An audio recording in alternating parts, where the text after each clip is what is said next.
প্রেমিকের মাহফিল, ঠিক না?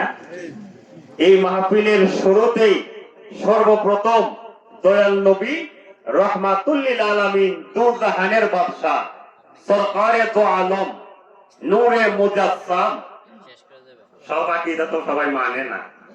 আমার আল্লাহ যত গুণ আমার দয়াল নবীজিকে দান করেছেন, সমস্ত গুণ মানার নাম হইল ইমানদার।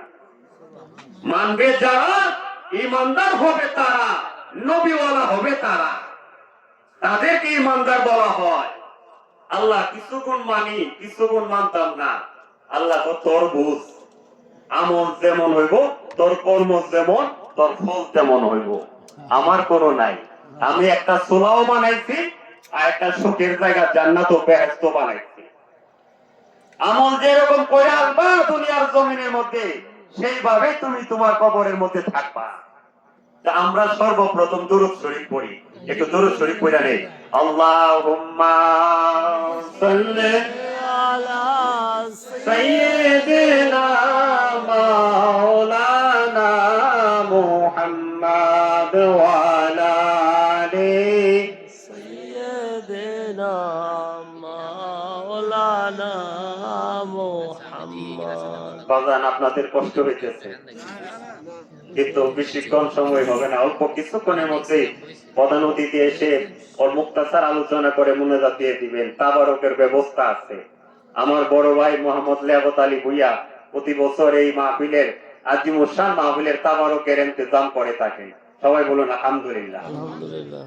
আর কিছু ওনার জন্য চাওয়ার আছে? না। আমার মুফিদুল আল্লাহ বলে নাম বলবে কেন?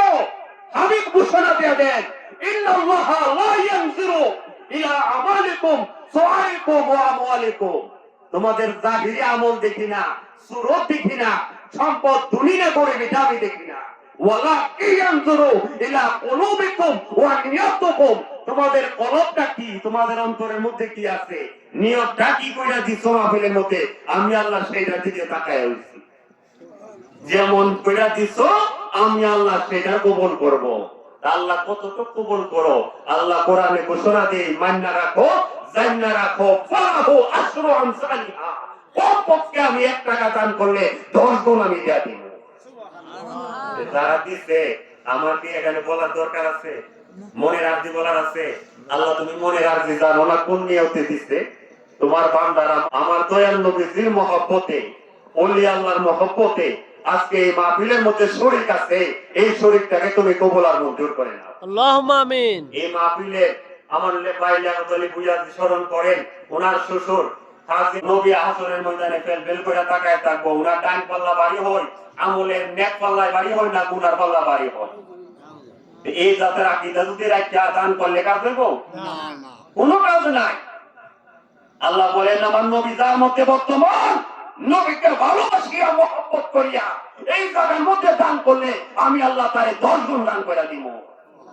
আর আমার নবী নাই, তোর আমল সব কিছু তোর সাথে জাহান্নামের মধ্যে যাবে নবী না থাকার কারণে। ওয়ালা ওয়ান্নাহুম যালামু আনফুসাহুম জাউকা ফাস্তাগফিরুল্লাহ ওয়াস্তাগফার লাহুমুর রাসূল। কোরআন বুঝে না। আল্লাহ বলেন ওয়ালা ওয়ান্নাহুম যালামু, বান্দা তো জুলুম করবই। বান্দা এমন কোন আছে নিষ্পাপ? সব গুনাহ করব। গুনাহ করার পরে যদি আল্লাহর কাছে তওবা করে, ইস্তেগফার করে, ওয়াস্তাগফার লাহুমুর রাসূল, হাবিব আপনি যদি তার পক্ষে একটু সুপারিশ করেন, আপনি সুপারিশ করলে আমি আল্লাহ আল্লাহ ওয়াজাদুল্লাহ তাওয়াবার রাহিমা, তার জীবনের সমস্ত গুনাহ মাফ করে দিব। কার কারণে? দয়াল নবীর কারণে। আর যদি কই নবী আমার মতো একজন নবী যেমন আমিও তেমন, তাই কারবার শেষ। আপনি আমনের মতোই থাকেন, আমনের মধ্যে আর একটা বেঈমানের মধ্যে কোনো পার্থক্য নাই। এই কারণে নবী বলা হইতে হবে, নবী যার মধ্যে বর্তমান নবী নিয়ে কবরে যাইতে পারলে লিউদখিলাল মুমিনিনা ওয়াল মুমিনাতি জান্নাতি, মুমিন নরনারী সব ব্যস্ত থাকবো। আমি আল্লাহ তাদের গুনাহ থাকবো, গুনাহগুলো মাফ কইরা আমি আল্লাহ তাদেরকে বেহেশতের মধ্যে দিব আমার নবীর কারণে। জোরে জোরে বলুন সুবহানাল্লাহ। আমার আল্লাহ বলেন বান্দা যদি তোমরা নৈরাশ হলো না, যদি তোমরা পাপ করে ফেলো, যদি তোমরা গুনাহ করে ফেলো, তাহলে কুল ইয়া ইবাদি আল্লাযিনা আসরাফু আলা আনফুসিহিম লা তাকনাতু মির রাহমাতিল্লাহ। নারে তাকবীর।